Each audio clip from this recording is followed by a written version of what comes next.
Olunaku lwajjo nazze ne bategeeza enteekateeka ya Nnyando Esofeeri saako ne mutowe General Salim Sale akandanaho saako n'ekitongole ekya NIRA n'ekya Uganda Electoral Commission engeri gye bali mu kubbamu obululu essaawa zino. Nzizo confirming information okugibongerako.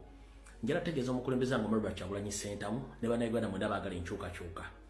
Nga bwe tuli mu kusomesa abantu protest vote, tukimanyi tugenda mu kalulu kano nga tukimanyi nti akalulu kagenda kuba kakulwanira kubanga bano abasajja tebakkiriza okuva lwe bayingira mu nsiko babbi baafuluma ensiko babbi nakati bakyabba buli kimu ekyabwe kyakubba tebakola kintu ky'amazima. Kanyongereko olwaleero okuva olwaleero n'olunaku lwajjo ne wiiki eno yonna mu makolero ga mukulu Salim Sale agenda mu Nkekeera okuli Kapeeka Town Nakaseke waliwo okuwandiisa abagwira bangi nnyo abava e Burundi Rwanda basobole okulonda.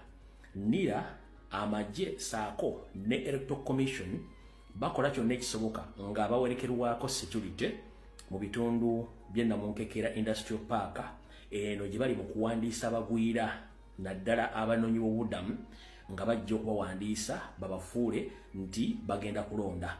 Era nga twogerera bataddewo polling station nnyingi nnyo mu side z'e Namunkekeera ku park industry ya Salim Sale nga barefugee abasinga obungi bagenda okulondera. So njala tegeeza eggwanga mwenna abantu beeyo mwenna mutegeere bulungi nnyo nti okubba obululu kugenda maaso massively bakozesa abagwira massively nga bakozesa okubba obululu era nga Salim Sale yakikulembeddemu ekitongole ekya NIRA ekitongole kya Electoral Commission saako n'amagye agawa obukuumi. Bino byonna Salim Sale abimanyiiko bulungi nnyo. Kyamana wakati ko byokulonda abimanyiiko bulungi nnyo n'abantu nga twongedde ogenda mu maaso era abagwira bangi nnyo nkugambya abava e Burundi abava e Rwanda abava e Somalia abava Eritrea bano bali mu kuregisteringibwa saako n'abava e Sudan bali mu kuregisteringibwa ekitongole kya NIRA nga bagenda kulondera Namunkekeera Industrial Park e Kapeeka Nakaseke. Programu eno eddukanyizibwa NIRA ekitongole ky'ebyokulonda ekya Uganda saako SFC era EC yo kennyini ekulyetinzeewo polling stations nnyingi nnyo mu Namunkekeera Industrial Park nga Salim Sale yabikola. Ntegeezeddwako nti abantu bano bawa temporary national identification nga za mwaka gumu. Can you imagine? Ntegeezeddwako nti abagwira bano bonna bagenda okulonda babawa temporary national identification nga za mwaka gumu kubanga bagenda zikozesa okuva lwe batandise obawandiika mpaka mu January mu February mwaka ogujja zijja kuba ziweddeko ng'ekigendwa kyabwe kivuddeko. So I'm here to inform the international community, including Ugandans at home who can't access information, that there is ongoing registration of foreigners who are informed to help the current regime to vote. This registration is taking place in Namunkekeera Industrial Park, which is owned by Salim Sale, the young brother to Museveni. This registration is funded and controlled by Salim Sale, Electoral Commission, NIRA. As we speak right now, they have registered a number of foreigners from Burundi, Rwanda, South Sudan, Somalia, and Eritrea. As we speak right now, they are giving them a temporary national identification which will last for 1 year. After 1 year, the temporary identification will be finished because the work which was assigned them to do will be almost completed after rigging elections. So I'm here to inform all Ugandans, wherever you are, that there is ongoing bounty stuffing or rigging of elections or votes in Namunkekeera Industrial Park, which is funded by Salim Sale, organized by Electoral Commission of Uganda and NIRA plus SFC.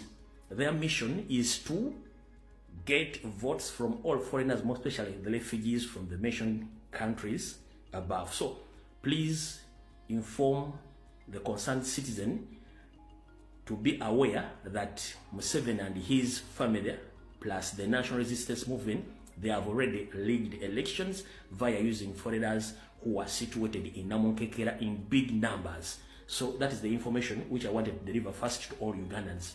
So bana Uganda mwenna mbeere nga mutegeera bulungi nnyo ensonga eyo nga bweri jagadde gye bategeeza mutegeere nti waliwo obubi obululu bugenda maaso nga nile kimanyiko bulungi kuba iri mu registeringa electoral commission kimanyi bulungi nnyo tyakoze polling station bitundu byonna nga kitegeeza abantu bano bayinza okuba balabala abantu bano kuba baregisteringa ne waliwo kubalondesa ne bazaayo abantu bano kitegeeza bali wakati w'emitwalo 5 ku kakadde sofa bebakakola ki bebakaregisteringa ne babawo ebyogera ng'amaze okulonda ne badde mu kampu zaabwe so njagadde eggwanga litegeere mu ngeri yeesoboka awo tuvuddewo kati kuno kwenjagala okulabula tutandise sesio kirala ati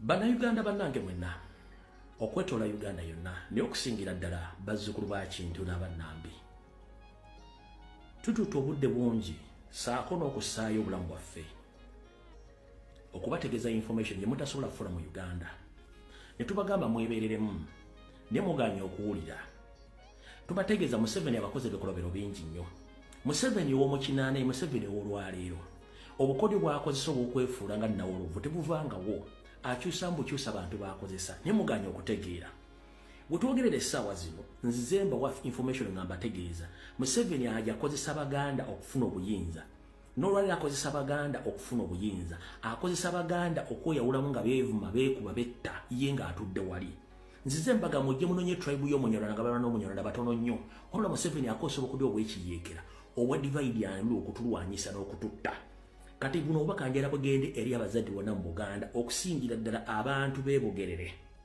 mukono njagala mumpulirize bulungi abantu beebugerere mukono nzize mbasomesa nti Museveni ateekateeka okukola ebinja by'abajeekera ng'ayagala kubisiba ku Robert Kyagulanyi Ssentamu n'ekibiina kya National Platform era azze mbikuba naye nafunye information nenyenyamiza nenjagala ngitegeeze eggwanga ntegeeza Abaganda mwenna waliwo ekigenda mu maaso mu bitundu by'ebugerere ne mukono nga Nyando Esoferi ng'akosa ba agenti be bagenda maaso nga bagenda maaso nga bagenda ebugerere Mukono district nga bakuŋŋaanya abavubuka abato ng'abalimba bazadde baabwe nti abaana bano bagenda batraininga emirimu gy'omutwe naye ng'ate si kye bakola kumba abaana bano babatwala batraininga buyeekera mu bitundu ebyemukono n'ebugerere naye nga bagamba nti bagenda batwala bamala batraininga babafune scholarship naddala batwala abaana ba senior 4 n'abaana ba senior 6 era babatwala naye kati wetwogerera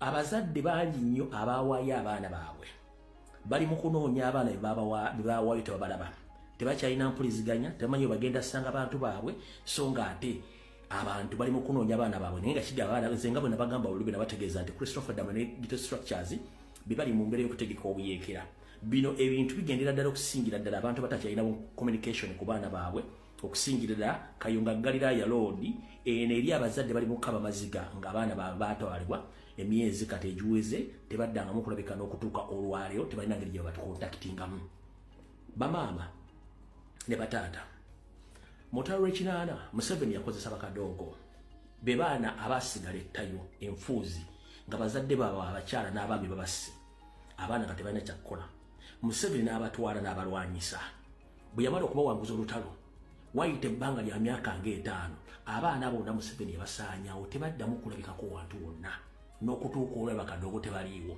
abaasobola okumanyako ekibambulira kino wattu badduka bawaŋŋamukira mu nsi z'aba mu Gulumeeru abalala bali mu Uganda omwo batambula beekweka kuba Museveni abanoonya kuba bamanyi byafa mu nsiko kati gwe ŋŋamba otya omuntu ategeera ozadde omwana wo atudde senior 4 atudde senior 6 oli naggamba tuwa omwana ono tumutwale tumutraininge bwe tumala mutrainingamu ate tumutwale tumufune scholarship agenda asome nga kuvadde mu kaseera kana akakati abaganga ligimu mazeeko emyaka 4 nga mukimanyi nti babadde balwanyisa abaana bato ne mu myaka gy'ekinaana nakati kakodyo kemwe bakozesa bagenda kubattira abaana kubanga kodyo weekali kaakusaanyawo baana Baganda mu Buganda bonna naye ng'ekinyuso kyonna ekyabayeekera kati kiri mu Bugerere Mukono Wakiso bwe batadde ebibinja bye byabayeekera naye ng'abaana bwe bagenda okukozesa eyo security alert esooka kale mwenna abantu b'Emukono Bugerere Wakiso mwenna mutegeere nti waliwo ebikolwa eby'obuyeekera nga Museveni abitaddewo nga batutta abaana bamwe babajjako abasinya 4 n'abasinya 6 Museveni talina kyagaza abaana bamwe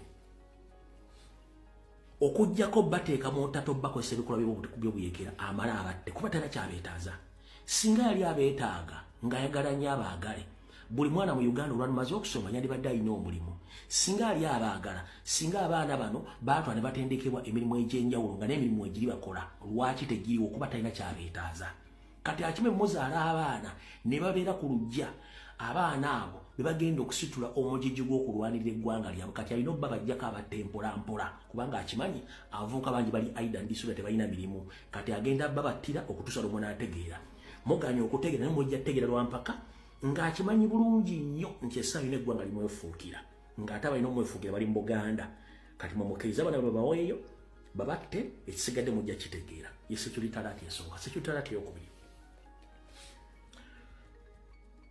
omukulu Christopher Damula Kijambia Mariamo akyagenda mu maaso n'okukozesa obuyinza obw'ekimpatiro bwamuweebwa okuwamba okutulugunya n'okutta bannayuganda kati essaawa zino bwe yamaze okugenda mu ghetto n'azikyankalanya era ezimu zamusobyedde kati njala bategeeza mwenna abavuga boda boda mu Buganda ntegeezeddwako nti ghetto kati ghetto structures eziza mu boda boda ng'abalumba ku stage abayita mu masemina n'abagamba tebageze okuwekalakaasa oba okwenyigira mu kintu kyonna ekimu procession nga bagenda okwerekera Kyagulanyi oba okwenyigira mu kwekalakaasa kwonna nti anaakwatibwa yenna ajja kusibwa oba ajja kugibwako pikipiki ye oba ajja kuttibwa kino mwena baboda boda mukimanyi omusajja yabatuuseeko n'abagamba naye ng'ekigendera kye bakiyita kubatiisatiisa kubanga ogwo si mulimu gwe omulimu gwa kukwatisa mateeka so saate kwenyigira mu kumenya mateeka muza mutegedde bulungi so njala tegeeza mwena bavuga boda boda mu Kampala Mukono Wakiso Entebbe n'ebitundu ebirala by'eggwanga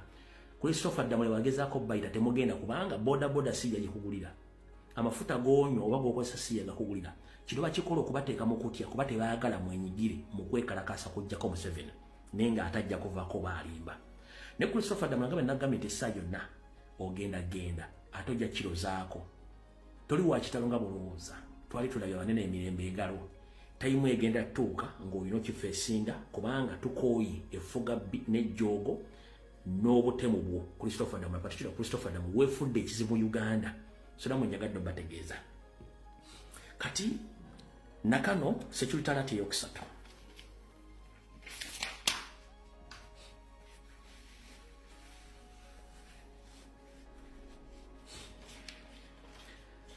amanya gange mugamanyi nze Lumbuye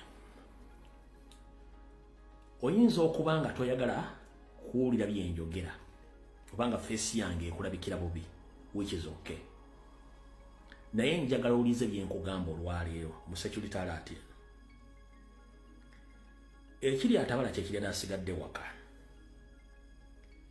mubeere ku mitimbagano ku TV ba ku radio mugenda kulaba kyengenda obagamba very soon waliwo enteekateeka namutayiika ey'okusaanyawo bannayuganda mu kimpukumpuku mu nkola y'amagezi nkiddamu oyinza okuba tonjagala nga feesi yange ekulabikira bubi wabula njagala ulize ebigambo byange waliwo enteekateeka namutayiika ey'okusaanyawo bannayuganda bonna mpolampola mu kimpukumpuku ng'enkola enegenda kukolebwa ekitongole eky'amagye ekya UPDF egenda kikola etya ku biragiro by'ennyanda esofeere mu kitongole kye ekya DS oba former CMY ne ISO sako ne SFC batudde ne bakkiriziganya nti engeri emu gye bayinza okukendeeza ku bannayuganda kuba kuba obutuwa oba okubasiiga ebirwadde ebitawonera ddala n'abazannyedde akatambi nga kakaddemu kabalaga engeri Museveni gye yasaasaanyamu siriimu mambuka ne mu Buganda kati saagala mu dawutinga information gyembawa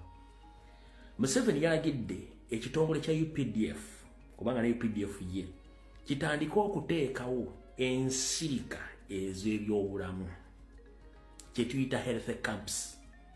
Health camps zino mugenda kubeeramu nti okujjanjaba saako obulwadde buba balemeredde nga bakusindika mu private referral bakuwa private referral letters n'ogenda mu private hospitals baba kusindise mu private referral hospital gye bakusindise eri aba SFC abaddukanya amalwaliro gaabwe eyo bagendako bakumaliriza bumaliriza kati nkiddamu okutandika olwaleero oyinza okulaba ku mawulire ku mitimbagano oba ku TV nga bakugambye nti ekitongole ekikuuma ddembe kya UPDF nti ye kigenda teekawo kye tuyita health camps okwetola eggwanga lyonna nga kijjanja bannayuganda ku bwereere era nga kibawa eddagala abo ababasusseko obulwadde nga tebusobola bagenda bawa ebbaluwa ezibasindika mu malwaliro agayina eddagala eryetaagisa n'ebyuma basobole okubajjanjabira ku bwerere kyetuyita lifaalo.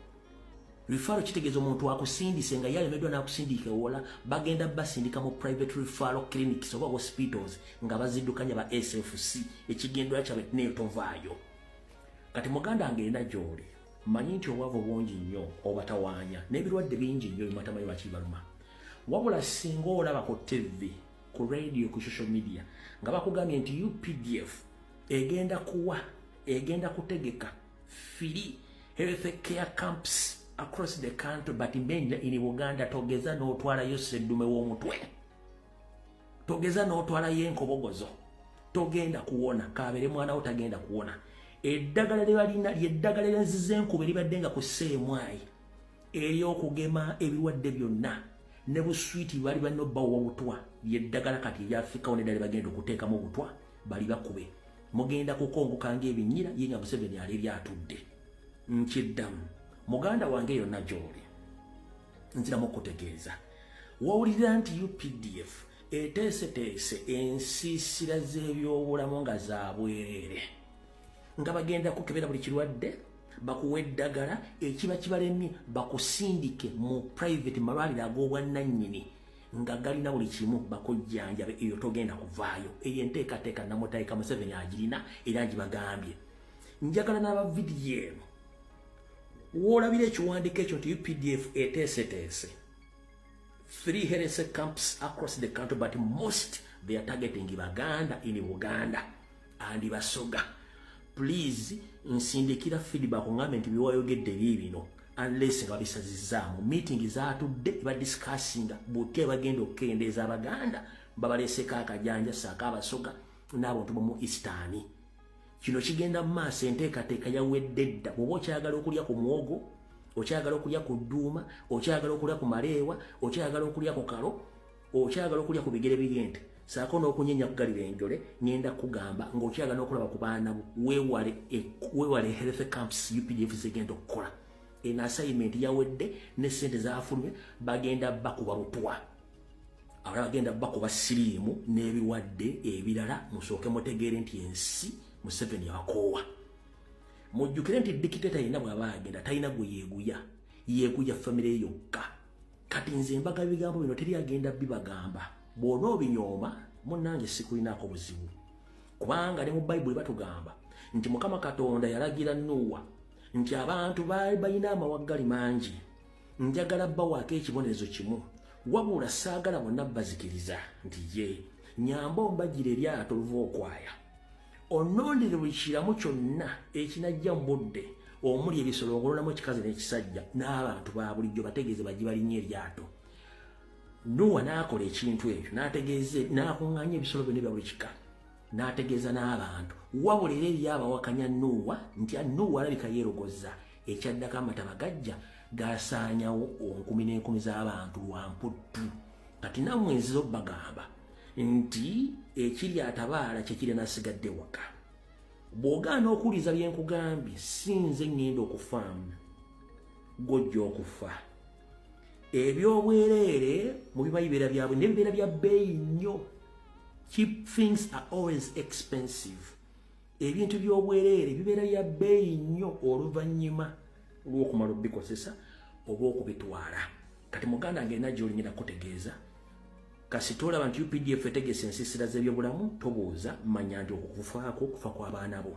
Naye eriyo era bagenda okugendayo. Njala baagaliza okujjanjaba okulungi bwe munaavaayo muwandike amalaame gammwe mulaga abagenda obbasikira ebyobugagga byammwe mugenda birekera bwe muba mubirina kubanga yabaabuwaza nga tayagala mbere ne ssente. Omuntu alina essente ng'amanyi gye bajjanjabira mu malwaliro amatuufu nga ne ssente azina tasobola kugenda kufuna kyabwerere. Ekikutwala mu kyobwerere kubanga yakwavuwaza you can't afford hospital bills oba medical bills kati wabafunira. Gweweebuze lwaki ye atuuka okugabya okujjanja ebyobwerere ng'ate n'aba UPDF tebasasula musaala, abapoliisi tebafuna musaala, abaprison tebafuna musaala. Lwaki? Ekyo nakyo mukitegeere nkibategeezezza. Eno security alert esembayo. gwe wenna ng'okola mu bitongole ebyokwerinda ng'oli indigenous, ng'oli mu poliisi, oli mu UPDF, oli mu prison, be very careful and cautious. Watch. Eriyo abantu mu bitongole ebyo bababega batya. Oli ayinza okuba mbadde mukola naye n'atandika okuleeta ekibozibozi ky'ebyobufuzi. Kasita akireeta n'osimattuka ekigambo nti onaawo okooye wandiyegadde regime change. Ku bintu biri ojja kufunako ekimu. Bw'otafuna demotion ojja kufuna dismissal. Nkiddamu, bw'otafuna demotion ojja kufuna dismissal oba ojja kufuna okufaako ng'obudde bukyali. Bino bitandise okwapeninga mu prison transfer ez'ekimpatiira. Zino zivuddwa n'ensonga nti mbadde nga mutuula ne mwogera ku bintu ebigenda mu maaso mu ggwanga nga abantu abo temumanyi information gye bapiikingamu. Baagala okumanya abawagira enkyukakyuka bali bameka. Era information yewe bagiwaayo n'amanya gammwe ogenda okulaba nga bakulifaalinze bakuwadde transfer nga tomanyi lwaki bakuwadde transfer. Transfer bagikuwadde olw'ensonga bwe mwali nga mudiscussinga nga bakolegi ebyobufuzi walaga side. Kino kigenda mu maaso mu prison, kigenda mu maaso mu poliisi, mu UPDF bo kye bakola babajjako bujja mundu abasigadde ne bakola kye baagala. Kati njala bategeeza mwenna bali byokwena bali mu offices ez'enjawulo. Please, the moment someone comes out, even though he is your workmate, and he starts talking about politics, be very careful the way how you reply or the way how you answer him. Because Museveni has sent a lot of spies in different structures of the government to see who are those supporting him and those who don't support him. The moment you come out to say that, I'm tired with this regime, for them they are going to laugh with you. But at the end of the day, after 1 week or 3 weeks, you are going to face it laugh without knowing that the discussion you had with your colleagues is the one who has caused the problems to you. So that is the inside information I've tried to inform you all government officials who willing or wish to see the new government. Be aware that each and every person you are discussing with him about the regime change, about politics, those are spies. They're just moving around in each and every office talking about politics. But your answers, your replies, or your interactions may cause problems to you. Just stay quiet. If someone comes with those stories, political stories, please tell him, I'm very sorry, I'm not interested in those stories. Or tell him, me, I'm in the government. Why should I vote? Or why should I vote opposition? Of course, I will vote Museveni. That is it. You will serve yourself and you will serve your job. But unfortunately, when times come to vote, go and vote Robert Kyagulanyi Ssentamu at national platform. That is it. Let me repeat this statement. All serving officers in UPDF, police and prison, and other government officers, please be aware that Museveni has sent a lot of spies within all government structures. Those women and men, they are going to move around office to office talking about politics. But the moment you come out to engage in such discussions and openly you show them that for you, you are not interested in Museveni's regime, you will be finished. Either you are going to be transferred, or you are going to be demoted, or you are going to be killed. So, my brothers and sisters, be aware. If someone comes and start talking about politics in your department or in your office, please inform him, I'm less concerned about politics. I'm in a government office, I'm supposed to support the government. That is it. You safeguard yourself, you safeguard your work, and you safeguard your position plus your family. But when you openly tell those guys that you are not interested, you are not supporting Museveni or the regime, my brother, my sister, you are going to get problems. So, support inside your heart. When the time comes to vote, please vote Robert Kyagulanyi Ssentamu at national platform. But please keep yourself safe. Museveni has released a lot of spies in each and every government offices across the world. Or no, across the country, and even in the whole world. Museveni has spent a lot of spies to spy on you. So be very careful whenever you are. njagadde obategeeza mu kitegere abagaa tebamanyi Luganda nange nkozesako oluzungu lwange lwenterese mu kasefu box okubategeeza mutegeere mu bungi mutegeere ebintu bino n'olwensonga njagadde mbategeeze ekintu ekyo mu kitegere bulungi nnyo akasembayo gwe wenna ng'ogenda mu malwaliro okuli Mulago Kawempe Kiruddu ne other referral hospitals mu Uganda njala mugendeyo nga mumanyi gye mulaga Kattiro njala mugendeyo nga mumanyi gye mulaga ki Kattiro 1 teri malagala 2 body organ harvest ekyagendera ddala mu maaso ogendayo otambula ng'owenyegera ng'oli mulamu singa bakujjako omusana bakukebera nga gumakinga nekibaagala togenda kudda n'obwoyo lwaki bajja kukwata bukwasi nkiddamu gwe wenna muna Uganda ng'ogenda malwaliro ga gavumenti okuli Mulago referral hospital ogenze Kiruddu Kawempe n'amalala amanene referral hospitals mu Uganda mbategeeza nti abasajja basinga obungi kati ba specialist abaliyo ba SFC nembaga business ya body organs harvest ekyagenda maaso ey'okutwala ebintu byammwe ebyomubiri eby'omunda omuli ensigo ekibumba amawoowolo n'emitima bikyagenda maaso ng'oyagala okutegeera nti bikyagenda maaso gwe bajjako omusi kubanga bwogenda mu ddwaliro automatically basooka kujjako omusaayi kati omusaayi singa gumakinga n'ekyo kye badde banoonya tosobola kuwona ne woogenda ng'eriiso liri kuluma oba linyo liri kuluma oba wamenyese kugulu oba ogudde ku accident togenda kusimattuka bagenda kusirisa bakuggyemu eby'omunda ogweyo ekyo kiwedde bannakazadde nammwe mbategeeza nabategeeza lwo ne bagamba nti mugendere eddagala emunywa ennaku zino teriri safe lireetedde abaana mu bazaalibwa okuba kati muzaala bimongwa abaana balwala balinga emmotoka enkadde ez'omu 1960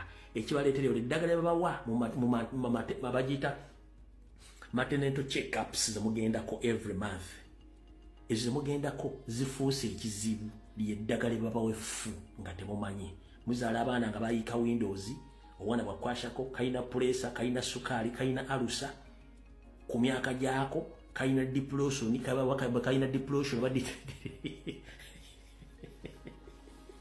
nga kaana kato tova muzaala obwana kayina fesi galinga myaka 3 olya kayina diplosion zenjita diplosion nga kaana kayina diplosion kayina pulesa kayina sukaali kayina alusa kayina buli kimu naye nga mwana muto lwansonga eddagala bawa mu malwaliro so mutegere nti mu Uganda Museveni ali mu kukola kyetuyita scientific ethnic cleansing ng'ayita mu kitongole kyonna scientific ethnic cleansing akikola mu Buganda akikola mu Bunyoro akikola mu Busoga akikola mu Mambuka mubeere aweya nti ebintu bino bigenda mu maaso Ssekabaka Kayemba Nantabulirwa yasabalira mu lya bbumba nti omuntu yenna tayagala kubuulirirwa wekanga ofunye ebizibu naye ng'ate ebizibu wandawadde obyewala ng'obudde bukyali n'olwensonga ejjadde okubategeeza information mugitegere bulungi nnyo anensula ogwa naggamba nze tebinkwatako sivunaanyizibwa olw'ensonga leediyo bwekubikira tojja mugere